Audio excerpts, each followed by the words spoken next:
I've been with my girlfriend Danny for 2 years now. She is a lovely woman and has pretty much everything I've been looking for in a partner. I could see myself spending the rest of my life with her. Recent events, however, have put that into doubt for me. A bit of background on Danny's family. Her father, Rob, is a devout Catholic. He was raised in abject poverty on the Mexican border and is a self-made millionaire and retired now. Objectively, what he has managed to accomplish is impressive. There's a lot to admire about him. However, he is also extremely judgmental and gossipy and can get very nasty at times. Her mother, Carol, and her two brothers, Carl and Jake, are very nice. Jake's girlfriend is named Sarah, and she is also a part of this story. A month ago, Danny's grandma, not Rob's mom, died, and we went up to Monterey where she lived for the funeral. Danny is from Texas, but her parents want to retire in Monterey and have a house there. So we stayed at the house. The funeral happens on Saturday, and on Sunday, there is going to be a barbecue at Rob and Carol's house. On Sunday morning, Rob wakes up early to go to Mass. I'm not Catholic, but I usually go to Mass when I stay with him out of respect for the man. I didn't go to the early morning service because I was asleep, but Rob got on Danny's case about going at some point, so we went to the 11 a.m. Mass. I want to point out that apart from talking about Mass and asking me to move my car off the driveway so other people could park for the party, Rob didn't say anything else to me the rest of the morning. Danny, Jake, Sarah, Carl, and I go to Mass. Afterwards, we grab some coffee, and both Danny and Jake tell the rest of us we can walk around Monterey and come back to the house at 1 p.m. when the party is going to start. I think nothing of it and enjoy my time walking around town. When I come back, I notice people are there already, and Danny is stressed. Jake was supposed to get ice 30 minutes earlier, but he hadn't come back, so I go and get the ice.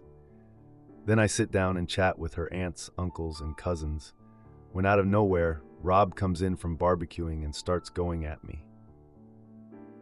He asks me where I have been and why I didn't come to help, and that I'm hosting the party and whatnot. It was pretty intense and in front of about 20 of Danny's family members, some of whom I'm meeting for the first time. At this point, I'd like to stop and point out that I had no problem helping out, but a few things here. 1. Rob never spoke to me about this. He never told me to be back at a specific time. This was also the first time I had stayed with him and Carol that he explicitly expected me to help. 2. He did this in front of everybody, so now I look like an ungrateful, lazy moron who didn't help his girlfriend's dad out. Simultaneously to all of this, Rob had been increasingly annoyed at Sarah, who is a 21-year-old girl. For a lot of reasons I won't get into, he doesn't think she's good for Jake, primarily because they've been traveling alone together. The horror. And while I start to help now under threat of further embarrassment, he starts going on and on about how ungrateful she is and how he doesn't want her in the house and she doesn't help out, etc.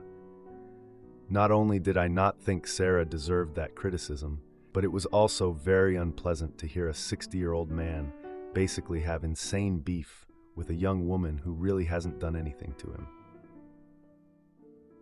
The rest of the day went uneventfully, and we left a few hours later, but I told my girlfriend how out of line her dad was.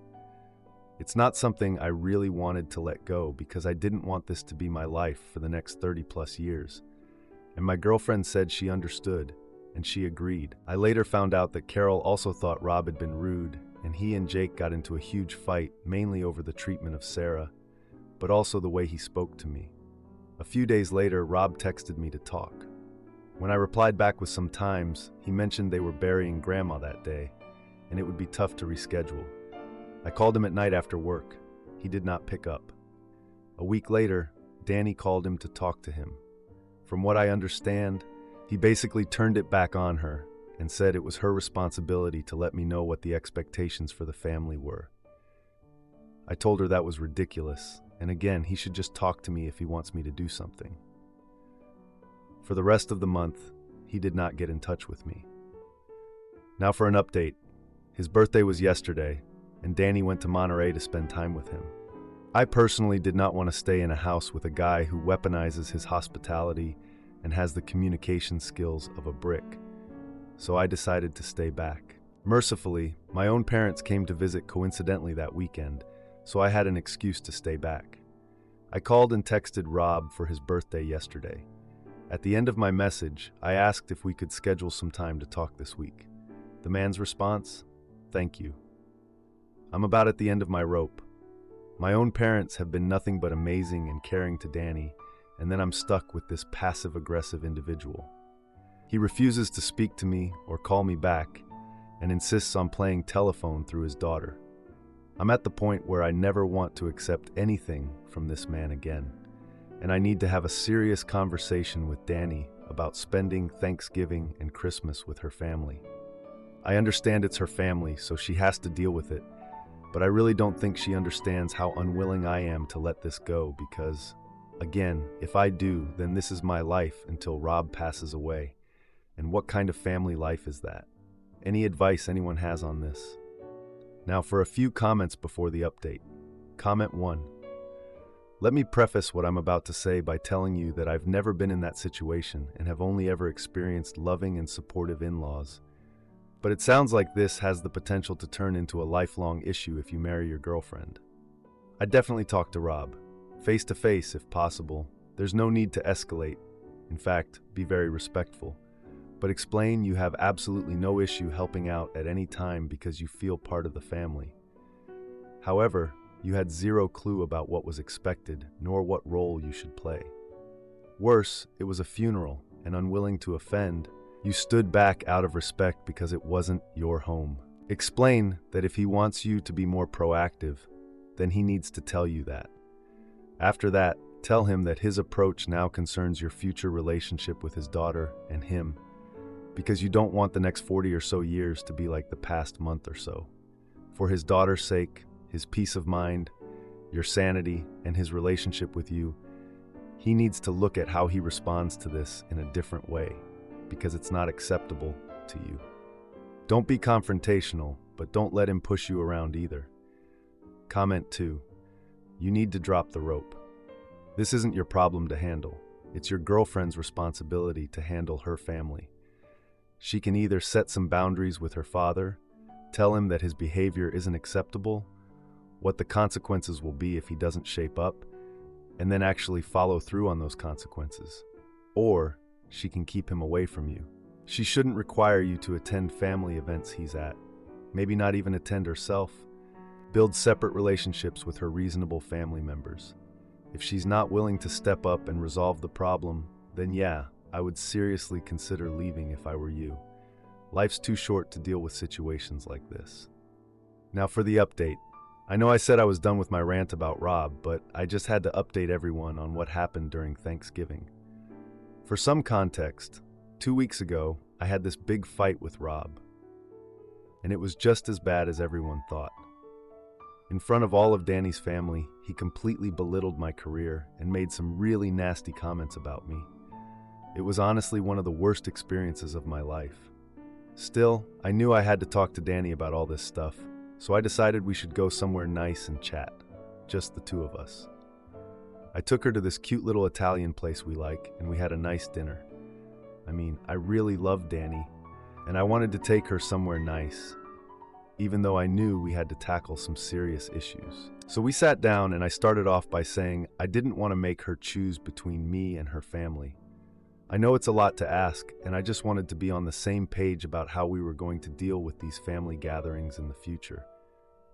To my surprise, she agreed that Rob's behavior was a big problem, but she also said she felt caught in the middle between me and her dad. She was really upset about it, and I could tell. Who wouldn't be? But we knew we had to figure something out, especially with Thanksgiving coming up. To be honest, Thanksgiving is a family tradition, and I knew not going would stir up even more drama, so we decided to go.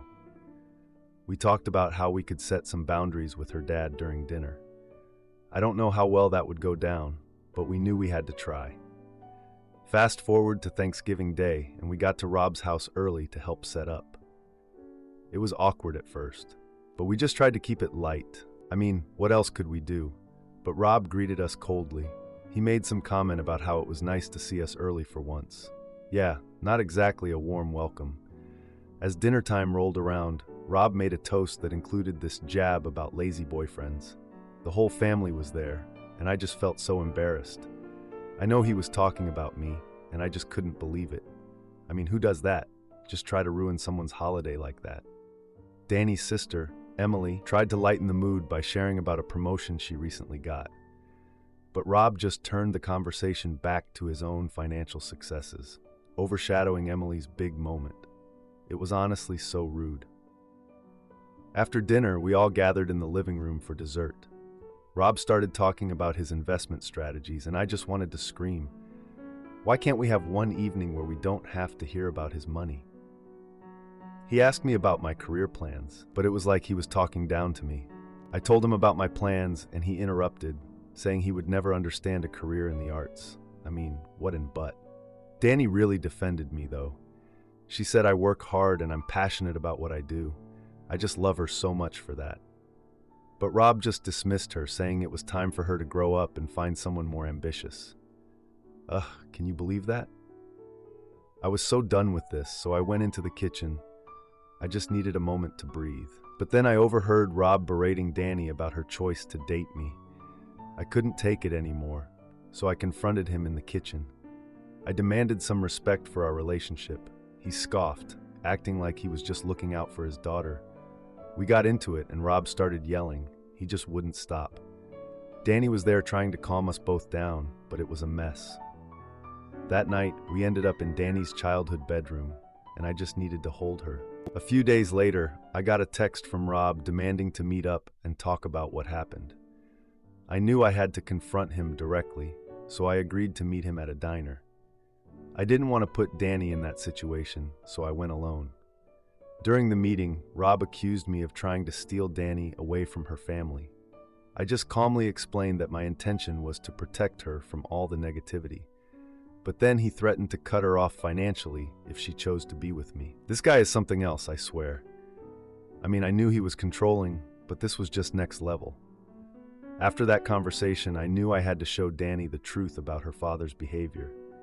I wanted her to see exactly how manipulative he was, so I gathered evidence of his previous manipulations and all the financial threats he'd made.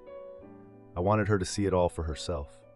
Together, we decided we would confront him as a united front during Christmas board, bro. We just felt like we had to do it, you know? It was the only way to move forward. So yeah, that's the Thanksgiving update. Not the picture-perfect holiday I was hoping for, but at least Danny and I are on the same page. Edit. We talked about the things that happened during Thanksgiving and how we would confront Rob over the holidays. We decided that Danny would set boundaries, and if Rob ignored them, we would leave. If he tried to manipulate her, we would show him the evidence. We are ready for Christmas. Am I the idiot for confronting my wife about her secretive behavior and considering divorce after catching her texting an old friend? I love my wife, and we have been together for 18 years, married for 12, and have 2 daughters together. Our relationship has always had communication issues, even from the beginning, but I love her more than anything. She has been depressed for the last year, maybe longer, but it has not been as bad as recently, due to her father dying in 2021, not feeling fulfilled with her accomplishments, her career, feeling unseen, and a lack of friends. She is in therapy dealing with her depression and past trauma. I am working harder than ever to make sure that she feels truly seen and heard by me. I play with our daughters, I cook, I clean, I take care of the bills and difficult life issues. I literally do everything I can for our family in all aspects. A little context. After our first child, we were only 19 and 20. She had postpartum depression and cheated on me with her ex. He was also a predator, as they dated when she was 16 and he was 30. We broke up on my birthday night after I saw them chatting at the bar, and we got back together 2 months later. She told me nothing happened, but they dated while we were apart. Years later, I found out they were together for a month or 2 before that. 6 years later, after we were married, I found out that she had been texting and emailing a different ex who lived across the country. She was also hiding this, and when confronted, she said, "We're just friends. That's why it didn't work between us, but we still like to talk." I decided to let it go, but later realized they were emotionally cheating, sending pictures, and having mail sent to her work so they could write letters to each other. Ironically, on my birthday, again that year, I checked our online phone bill and saw that they had texted 400 times that day. We talked about this, and she agreed to stop talking to him because it was affecting our marriage. She begged me not to request a printout of the texts. I don't even know if I could have, but I wish I had. Back to the present, she said that due to her depression, she wants some time and space, no romantic or physical intimacy. We still share a bed, but that's about it. I have had a friend for 20 years. He has been living in another country for the past approximately 13 years. And she has been friends with him for about 15 years, but they just share reels and memes. During her depression, they have gotten closer and started talking more, and she again is acting exactly the same as before. She changed her phone password, closes apps when I walk into the room, and turned off all online activity on all apps. She admitted that he said his therapist thinks he is flirting with her, and that they have a connection, and he is attracted to her. The way she lies is always only giving up the bare minimum details that she thinks she can get away with, and will only admit bad things if I have proof. There are a lot of other small things, but I think that it's time to end our marriage. This is too painful, and I don't trust her or believe her at all. Does anybody have a similar situation happen to them? Now, for a few comments before the update. Comment 1. I think she has no respect for you, sadly, because you hardly have any for yourself. I do not know if she works or what her past trauma entails, but lots of people are depressed and have careers that did not pan out without resorting to cheating on their partners. I am pretty sure the first incident of cheating was a real betrayal. The fact that you took her back and do not make too much of a fuss gives her the go-ahead to continue. There is so much subterfuge and deception in her relationship with your boyfriend that I actually feel for you.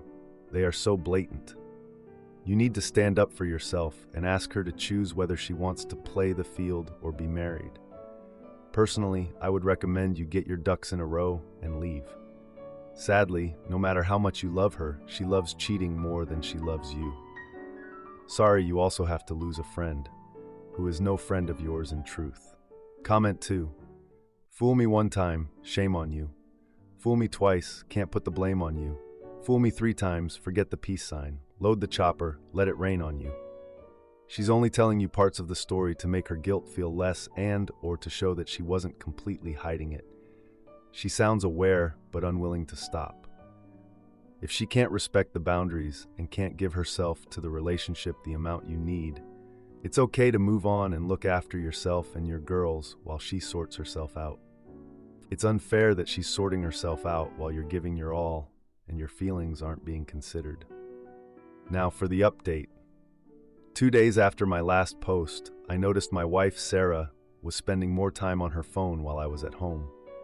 One evening, I walked into the kitchen and caught her texting quickly. She locked her phone when I approached. I asked her who she was talking to, and she hesitated before saying it was just a group chat. That same night, I overheard her on a call in the living room, speaking softly and laughing. I didn't recognize the voice on the other end, which made me uneasy. The next day, Sarah asked if I could take the kids to her sister's birthday party without her. I agreed, thinking she needed space, but it felt strange she wouldn't join us. While at the party, I noticed Sarah's sister giving me worried glances. After a few hours, I asked her what was wrong, and she mentioned that Sarah seemed off lately. I brushed it off, focusing on the kids, but her words stuck with me. When I returned home, I found Sarah in a heated argument on the phone in our bedroom. I knocked on the door, and she quickly hung up, looking flustered. I asked her who she was talking to, and she snapped at me to stop prying. The next day, I decided to dig deeper and checked our shared computer for any unusual activity. I found a series of emails from her old friend, the one she reconnected with, which made my heart race. The emails were friendly but hinted at something more, discussing personal matters and old memories. I confronted Sarah about the emails, and she claimed they were just nostalgic chats. I told her that it felt inappropriate, and she got defensive, saying I was overreacting. A few days later, I noticed Sarah leaving the house frequently under the pretext of running errands. I followed her one afternoon to a nearby coffee shop where I saw her meeting her old friend. They were sitting close together, laughing and sharing a plate of pastries. After she returned home, I confronted her about the meeting, and she admitted it happened, but insisted it was innocent. I told her I was uncomfortable with her spending time with him, given our past issues. She argued that I was being controlling and not trusting her, which led to a big argument. Later that week, I scheduled a family dinner to lighten the mood, inviting my parents over. During dinner, my dad casually asked us if we were going anywhere for the holidays. Sarah stayed quiet, and when I answered for her, she shot me a look that said she wasn't happy. After my parents left, we had another argument about her not wanting to take family trips anymore. I suggested a weekend getaway to reconnect, but she flat out refused, saying she needed time alone. The following day, I found her phone unlocked and saw a message from her friend saying he missed her. I drove to a nearby park and sat in my car for a while. When I returned, Sarah was waiting for me, looking anxious. She told me she was overwhelmed with everything. To my surprise, she agreed but insisted she needed to take a break from our intimacy. The next week, I found out she had plans to meet her old friend again. I decided to attend the therapy session alone. A few days later, I got a text from her friend asking if I was okay. I confronted Sarah about the text, and she finally admitted that her feelings were complicated. Mini update. Sarah confessed that her feelings for her old friend were complicated, leading to discussions about possibly ending our marriage. I also learned she was lying about the nature of their relationship. Am I the idiot for cutting off my drunken ex-fiancé after he made possessive comments and started dating other women while I'm pregnant? I am not asking for any advice anymore. But I want to tell you all that I canceled the wedding. I am not marrying him. I told him to take a break from our relationship. I moved in with my parents. I started therapy, but I felt so sick. My therapist told me that given the fact that I am pregnant, strong emotions are not good. I vomited after both sessions. She recommended a few books. I will read them. What made me do it was that this time he didn't fly for 2 weeks. He came home for a few days. He had a conflict with my dad and asked my dad to leave us alone. I wouldn't have believed this, but Dad recorded the whole conversation. My ex-fiancé, said that I am his now, to which my father replied, "If you lay your hands on her, I will unalive you with my bare hands." And instead of telling him how he wouldn't hurt me, he kept reminding Dad he has no influence anymore. So I have to tell you thank you. I feel bad, but for now, I'm at least at peace. I didn't cut all ties with him. We met when I was packing. He kissed me and wanted to make love. I pushed him away. He even cried a little bit. I don't know what the future holds. For now, we are on hold. He is leaving again these days. Dad said that he will probably find some girls while he is away. I got a bit scared and sad, like in grief for that possibility. I hope not. Anyway, thank you guys for all. I will be all right. I am 29 years old and expecting a baby girl. I have been dating my fiancé, who is 34 years old, for a year. We are getting married, and things are going smoothly. Due to some bad history, I avoided dating, and he was my first. The guy is an airline pilot and is gone for 17 days a month, which is fine for my avoidant attachment style. It is heaven. He is good-looking, intelligent, and gets along with my family. Yet at a family event recently, he got drunk and told my cousin some unkind things about his girlfriend. He called her an intimacy lover. She is known for her past of sleeping around in this tiny community, and warned him that her fat backside will get even fatter after she delivers a baby. Then he said that his woman has only been with him, and even after she gives him a bunch of kids, will not look old or gain weight. Now his woman is me.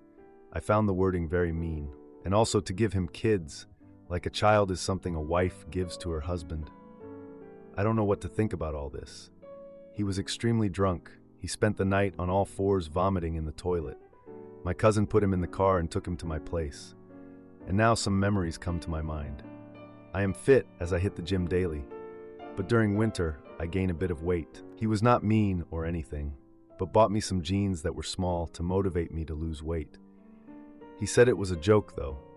Also, I am an elementary school teacher, and I thought about changing my career for an office job. He wasn't against the idea, but he said being a school teacher is nice for a girl. I talked to him again. I didn't push on that conversation he had with my cousin as he was super drunk, but I confronted him about the fact that we are going to have a baby girl, and I hope he will not fat shame her or cause her distress that will lead to eating disorders.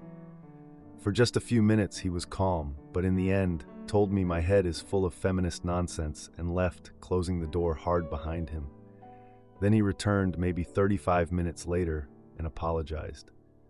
But I am just very confused, and I will spend the night at my parents' house. Now for an update. He told me to come home or he will come to my parents' house. He did. It was not violent nor angry, but he had been drinking a bit. My dad was very nice to him and calm, but also firm, and didn't let him inside because of the alcohol. He talked to him in a normal voice and told him he is welcome in his house when he is sober. My fiancé tried to move past him just to check if I was there, but he did not allow him. I have never seen my dad this way. He grabbed him by the shoulders to keep him from approaching me.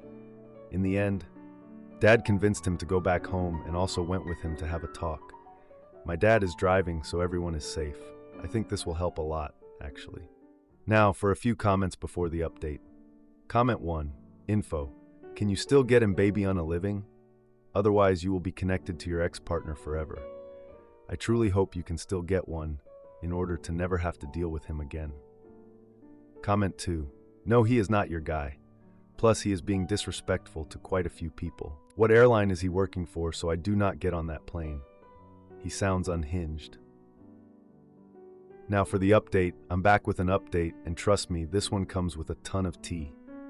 So, just over a week has passed since I moved back in with my parents after canceling my wedding. Honestly, it feels like a weight has been lifted off my chest. I've been focusing on my health and going to therapy regularly. I'm not gonna lie, therapy has become my safe space. My therapist is awesome, even if she does make me cry sometimes. My parents have been supportive, helping me set up a comfortable space at home for when the baby comes. They even painted the nursery a color I actually like. Who knew they could be so chill? My therapist suggested some books about parenting and self-care, which I've started reading. The self-care stuff is still a work in progress, but at least I'm trying. I had a follow-up appointment with my doctor to check on the pregnancy, which went well. Baby's heart rate is good, and I'm just trying not to be super stressed. I mentioned to my mom that I was worried about my ex-fiancé meeting someone else while he's away. I swear, my mom has a sixth sense for knowing when I'm about to spiral. She reassured me that I needed to focus on my own well-being and the baby. One evening, my dad and I were watching a game, and he received a text that made him look uneasy. I asked him if everything was okay, and he brushed it off, saying it was work-related. Yeah, right, Dad, I know that look. A few days later, my ex-fiancé reached out, wanting to meet to talk about the relationship. At this point, I was just over everything, so I agreed, hoping for closure. We decided to meet at a diner where we used to go. The conversation started off calm, but when we began discussing the future, he became defensive. Like, really defensive. He brought up our past arguments, highlighting my concerns about his comments on women. I pointed out how he never took my concerns seriously, which led to a heated exchange. He accused me of trying to control him, which I found infuriating. Control him? Please. I ended the meeting early and left feeling frustrated and upset. My ex-fiancé sent me a text later saying he was going to a party with friends that weekend. Of course, right? My sister Kate surprised me with a visit to cheer me up, bringing my favorite snacks. Bless her, seriously. She told me about a family gathering coming up for my grandparents' anniversary. My dad mentioned that my ex-fiancé would likely be there, which made me anxious. Because, of course, my life isn't dramatic enough. During the gathering, everything seemed normal, but I caught my ex-fiancé talking to another woman. My brother Jake noticed I was distracted and asked if I was okay. I played it cool, saying I was just tired. After a while, I confronted him about the woman, asking who she was. He said she was just a friend, but I didn't believe him, especially after everything that happened. I decided to leave early, feeling overwhelmed and needing space. A few days later, I found a message on social media from my ex-fiancé's friend. The friend mentioned that my ex had been seeing someone new for a while. My heart dropped. I called him and asked to meet, choosing a quiet coffee shop nearby. When we met, I asked directly about the new relationship. He admitted to going on dates but insisted it meant nothing. He still wanted to be involved in the baby's life. I told him that I needed space and would figure things out on my own. He seemed frustrated and said he didn't want to be cut out of everything. My parents were supportive, but my dad expressed concern about my ex's intentions. At this point, it's like, what does he even want? It's just a mess. Edit. I appreciate the support and questions.